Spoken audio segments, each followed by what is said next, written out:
Welcome, everyone, to What the Force. I'm Marie-Claire Gould, your host, and with me to cover Visions Volume 2 is my good friend, Hammie. Welcome back, Hammie. Thank you for having me back. I'm so excited. Where can people find you if they're looking for all of your tweets online? Yeah, I am on Twitter all day, every day, at Balance Padawan. Awesome. So we are going to be digging into each and every single episode of Visions Volume 2. We're going to breaking them into bite-sized chunks. So we're going to have an episode per episode.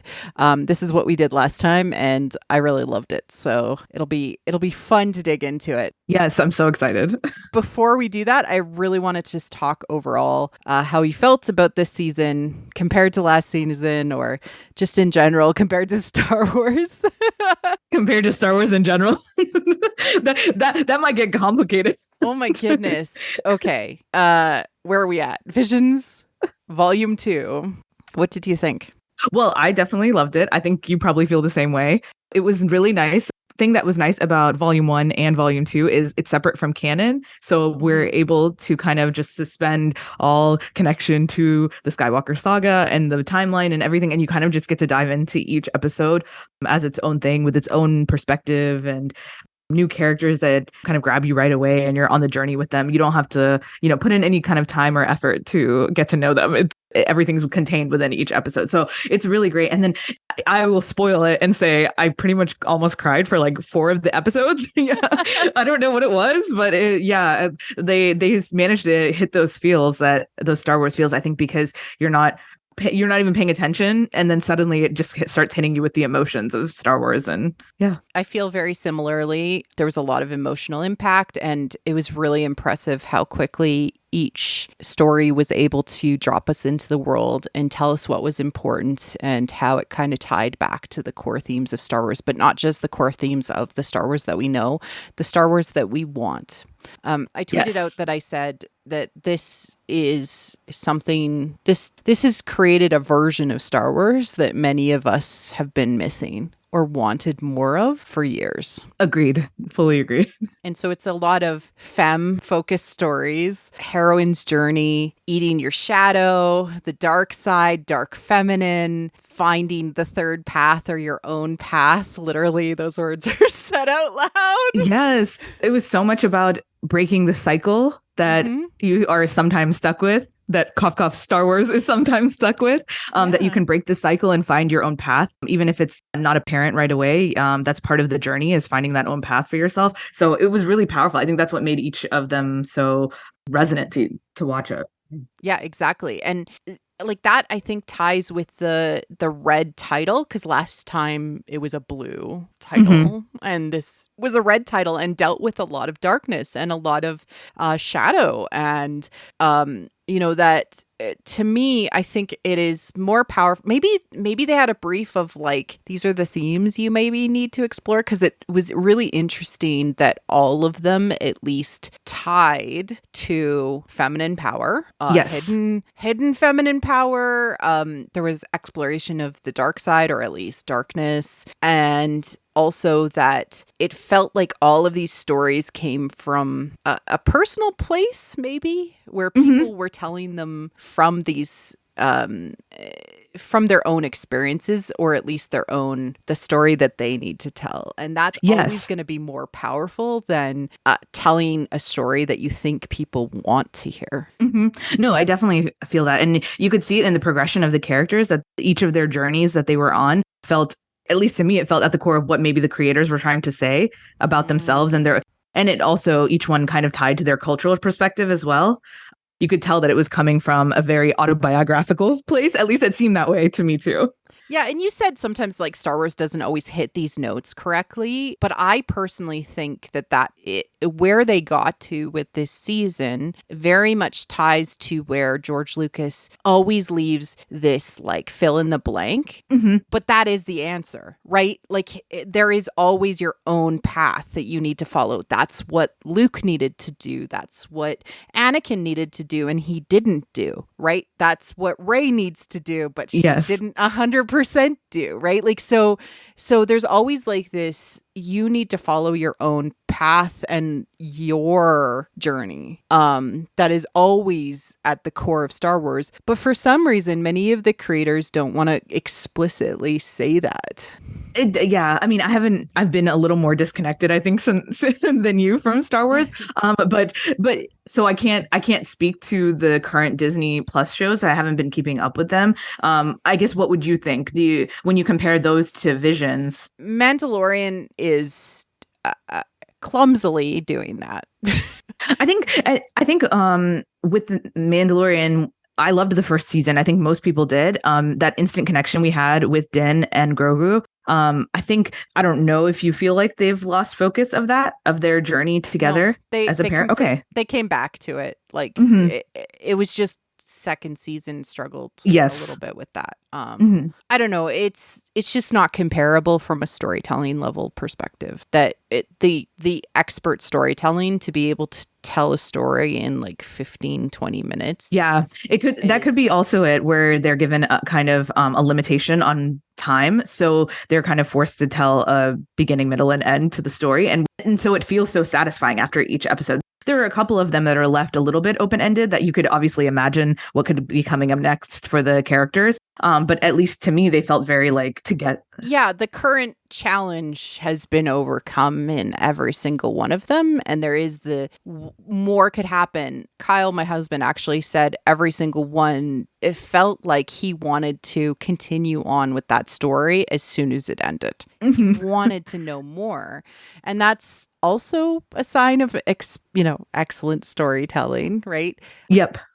I do think that it's interesting that they kind of left them all. Most of them were open-ended. Like there's like, the characters going on a journey, and you could imagine where they would go next, and that sort of just kind of creates this idea of like endlessness to the universe, and I love that. It really expands the universe, and then also our own perspective of Star Wars. I think it does that in a great way. Yeah, and I would say it reinforces what I talk about on the show all the time. This show, this season specifically, reinforces everything I talk about. What the hell? Connects to the myth and then expands on it, and then kind of inspires you as the audience, right? Yeah, it's good. Without further ado, because we have lots of notes on this first one, let's dig into Sith. Did you want to talk about the studio? Do you know? Yes, sure. So the studio is El Guiri from Spain, and the director is Rodrigo Blas. That's the cool thing we didn't mention in the beginning, is that these 9 shorts are from 10 different countries. That was, I believe, a little bit more unique to Visions Volume 1.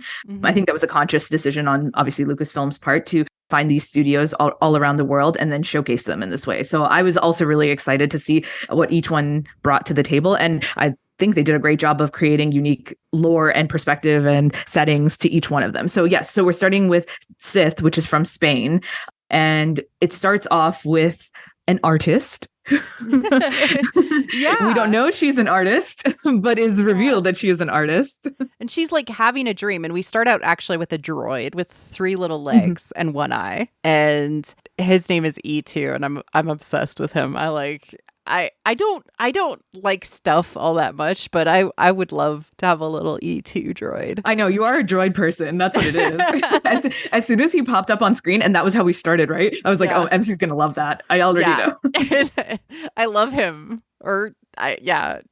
So we have I think her name is Lola. Yes. Yeah. That's what I was just. And she was like having a dream. She has 1 arm that is completely robotic. It is her right arm, which is also really, really interesting. And, she's kind of like has this splash of darkness coming out from her, and she's obviously having a nightmare. And the droid like goes and wakes her up. Yes, and you can see it's black paint. We come to find out that it's paint. The way she channels herself, her her vibes through the forest is through paint, and it's creative. So we don't know. It's when I went back to rewatch it, I was like, oh, that's black paint. Because at first you think it's just part of the decoration of the world, and then you realize, oh no, that she was struggling with a nightmare. She was dealing with the darkness in whatever she was dreaming, and surrounded by it like manifests itself. Flowed from her, which was gorgeous. This entire episode is beautiful. It really was. It was great. So E2 wakes her up, and she of course goes to make herself some calf, which is the first thing that many of us do in the morning. Yeah. She goes to do that, and she can feel the force kind of strumming into her little world, and her calf machine kind of blows up a little, and the water comes out of the calf machine, and she's able to kind of turn it into paint. She's mostly trying to tell E2, oh no, don't worry about it, I can control it.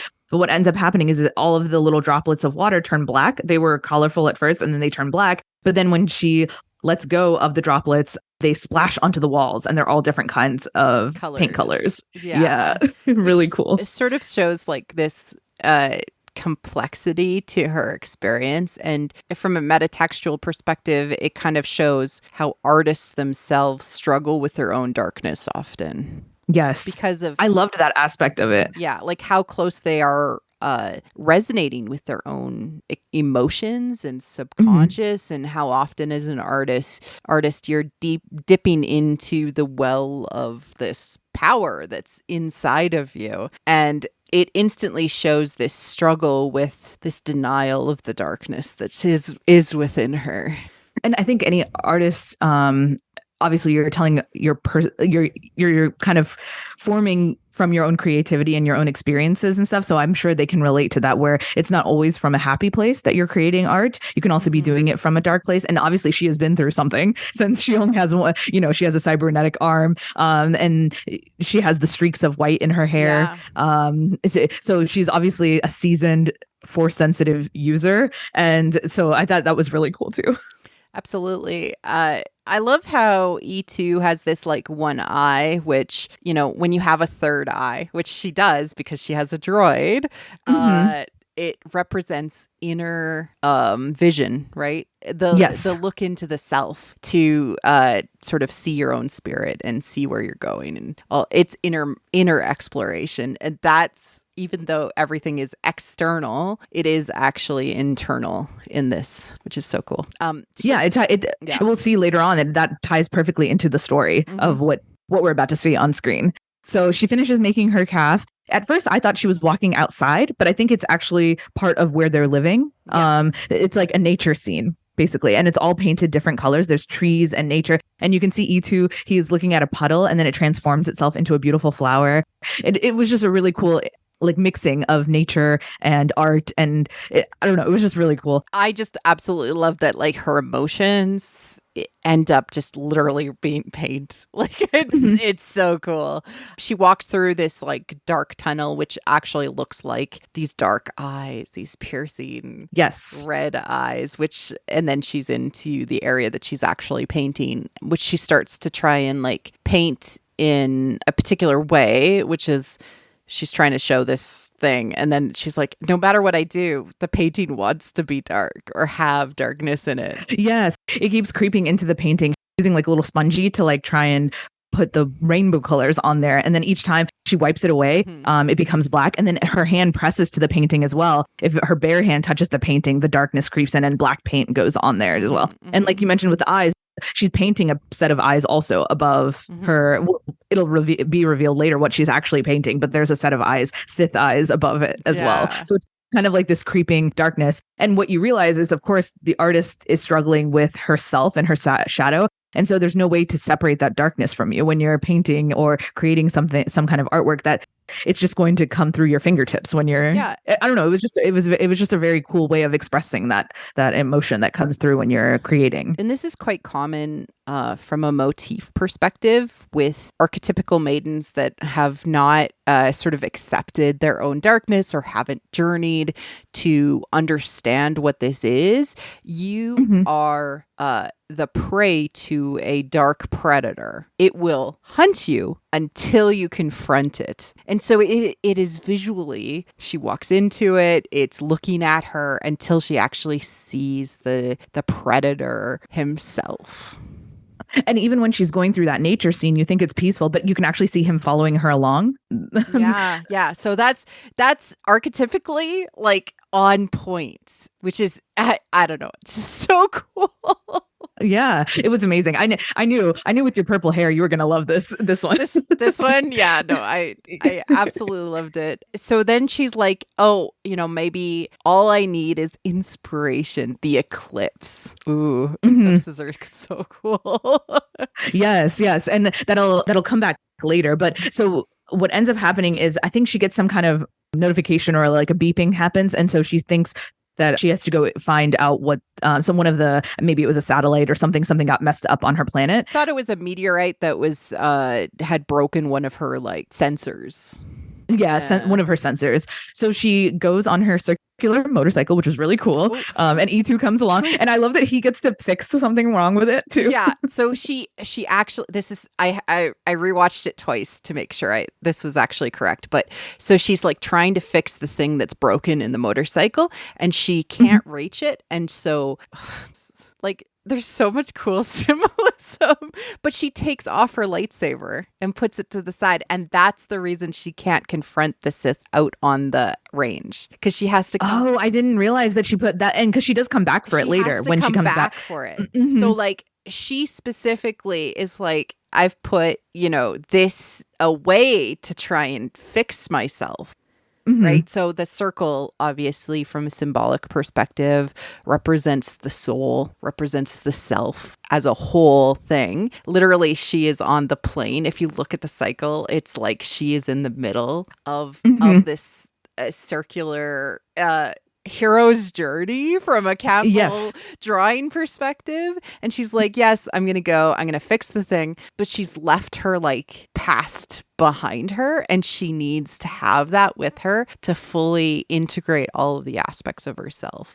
Yes. And if it wasn't clear enough, she's hiding out on this planet. She's clearly rejected her past. We find out her Sith past. She's rejected that, but she hasn't confronted it, right? She's kind of just ignoring that it exists and that it's a part of her. And so it's creeping into her painting. It's creeping when she's having nightmares. She's obviously still struggling with it. And so you can't just, go and hide and ignore that part of yourself. You have to confront it and deal with those emotions and those feelings. From a Robert Bly perspective, if you ignore the shadow, it grows. And we have that symbolically happening throughout the whole episode with the paint, and also with the Sith showing up to confront her and say, you can't ignore me. Yes. Oh, okay.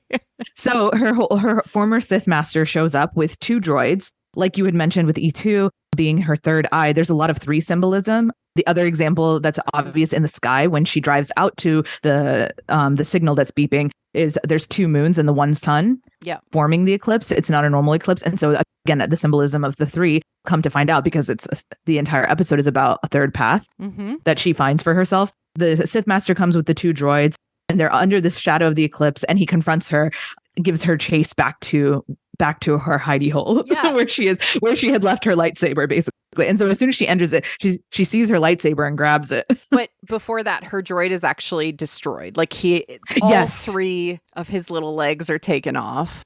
Oh. Yeah, and she's like, no.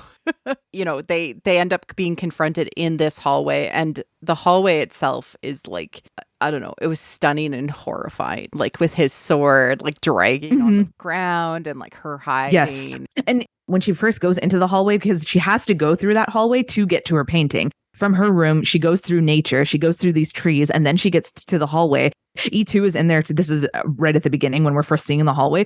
But to me, it also looked like a cave. There's a lot of cave symbolism in all of these episodes, and this one as well. It looked more like she was going into a cave. Then you realize it's a hallway. Oh no, it's part of her home. And then the only way she's able to get to her painting is by going through this. Well, you know what caves are, right? Yes, of course. That's why I wasn't trying to hit it on the head. I mean, okay. Well, I call it out. It's my show. Caves. Yes. Caves are womb symbolism, right? So she is entering a rebirth, but she needed all of the tools of her past. And she, being in the darkness, being in this like rebirth phase, you need to actually pull up the shadows of everything, which included her lightsaber. and what it represented to her. And obviously that would connect to Luke and Rey. They each have their own K vision. You can tell that the creators are pulling from things that have happened in the past with other characters. And very classic Star Wars symbolism. Star Wars. Yeah. Yes, exactly. But like in their own interpretation of what it means. And of course, she gets her hallway scene. But I don't mind this hallway scene. I know they're controversial in Star Wars fandom, but I don't mind this hallway scene because it's actually a cave. It's a cave where she's confronting her darkness. Yeah. Which is super femme focused. Yes. Yes. And she finally comes to the realization that, light and dark are part of the painting, and there is light and dark in me, and I will find my own path. Oh, I got chills. It was so good. I got chills just now saying those words. I feel like I've been waiting years for Star Wars to say this out loud. And to be clear, we've talked about it before, and many creators, I think, in Star Wars fandom have talked about it. It's not so much about the Grey Jedi. That's not what this is. It's an acknowledgement. It's a clear difference between what Grey Jedi may have been in the books and after the prequels and like that kind of stuff. It's not about the Grey Jedi. It's an acknowledgement that there is light and dark in everything, that you can't get rid of one over the other. They have to coexist. And you as the person is always dealing with that darkness in you. You always have to make the decision to choose the light every single time. It's not about ignoring the darkness as the prequel Jedi would have wanted you to do. You aren't supposed to ignore the darkness. You're supposed to incorporate it into yourself, and then you can follow in your third path in a third way. Yeah. Yeah. So I just wanted to make that clear. Yeah. And that will come up again and again in all of these shorts. It's not so much that you're choosing between the light and the dark. It's that you're incorporating both of them and then going forward in your journey. And if you're looking for an episode that I've done this conversation on the importance of threes and triangles in Star Wars is an episode, because if you kind of think about a triangle, you have maybe one side being the light, the other corner being the dark, and the connecting point between them, if you make a triangle with your hands, is your path, the third way, because we ourselves are never on one half of a binary. We can never be on one half of a binary. We're always in the middle, and that it gives us power to choose our own path. And when she says, "I am no Sith," that was just so powerful. Of course, it calls to mind Ahsoka saying similarly, "I am no Jedi." That was my first thought. Her painting and everything reminded me of Sabine as well. The reason I'm bringing up all of these examples, though, is because you can see it enriches the experience for me to connect it to characters and to stories that we already know. You and me both, I think we want Star Wars to choose that third path. Like they've shown it over and over again in these episodes, but for some reason I haven't seen it as much in the actual canon storytelling. Maybe it will happen with Rey. That's, I think, what we're all hoping for. Yeah. That some character is able to find this balance and find their own third path and their own unique way of dealing with the Force. But we're kind of able to like live vicariously through these episodes, at least until that point. Yeah. And it just shows to me that this is something that they do understand. Yes. Right. And that is enough for now for me. I just, I have a lot of hope for Acolyte, actually, from that perspective. Oh, yes. Right. So what does this all mean? So in the end, she says, "I am the master now. I can paint my own destiny," which is her own way of doing the Force. It's her way, right? And so this is, again, that third path, which is the hero's journey. The left-handed way, it is your story that you are telling. And effectively, she experiences an eating her own shadow by accepting the double-bladed lightsaber having the darkness and the light within it, yellow and red, just like Rey and Kylo's. Yeah, I thought the same thing.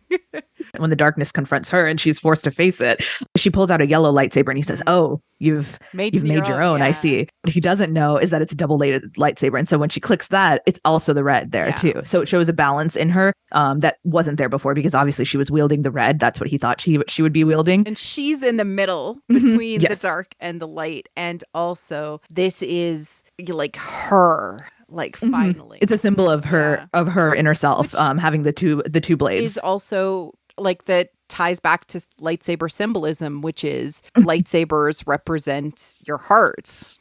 You, yes, the heart of the Kyber crystal is also your heart. Yes, exactly. I had to immediately connect it to Rey and Kylo, because Rey has her yellow. And we were all hoping she would also have a double-bladed lightsaber. So this is kind of, as soon as the red popped out, I was like, oh, so she jumped and so Rey would jump and get Kylo's Kyber crystal that's just floating near the Death Star, and then she would make her own like that too.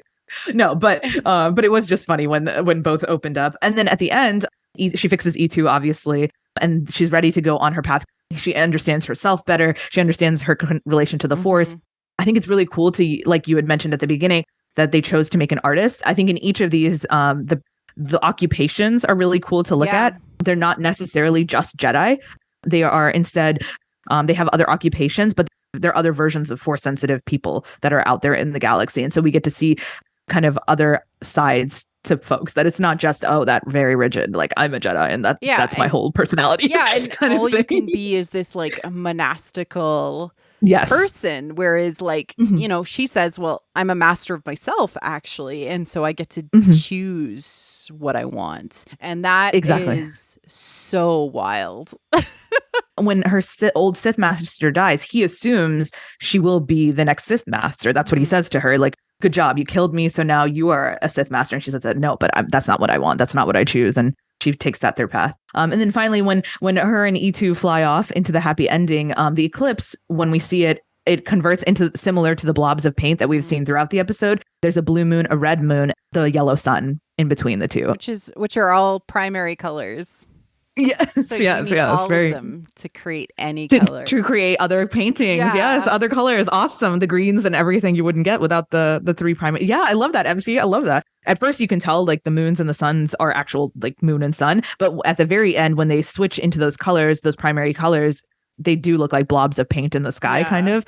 The other connection, obviously, is her painting is finished too before she leaves the planet, and you can see it's got the Sith eyes at the top. And then her double-bladed lightsaber with the yellow saber and then the red saber, both. And her hand in the middle. I also love that she says, I can paint my own destiny, which ties to the fact that now she has integrated these aspects of herself into herself and is able to create going forward. And that's key with alchemical union and what we experience when we're in a cave and when we are at our lowest point and we actually can combine these different and integrate these different disparate pieces of ourselves and become whole. Yes. It's a great symbolism of like being able to create is because you're able to finish, not finish because you're always working on yourself. Because she's able to finish that part of her journey, she is able to then create something new in the future, which is what I think it's also symbolized through the nature as well, right? Like when she's creating the flower for E2 to kind of like get excited about, that's her creating something new with the power that she has within herself. Absolutely. So good. What is this show? We actually got like, I actually kind of wonder if maybe like they put it first because they felt like it was just Star Wars in whatever the runtime was for it. Like, do you know, like, because I was shocked this was the first episode. Yeah, it was a very strong first episode. Yes. Overall, we both loved it. I think this is my favorite just because it says everything I say about Star Wars.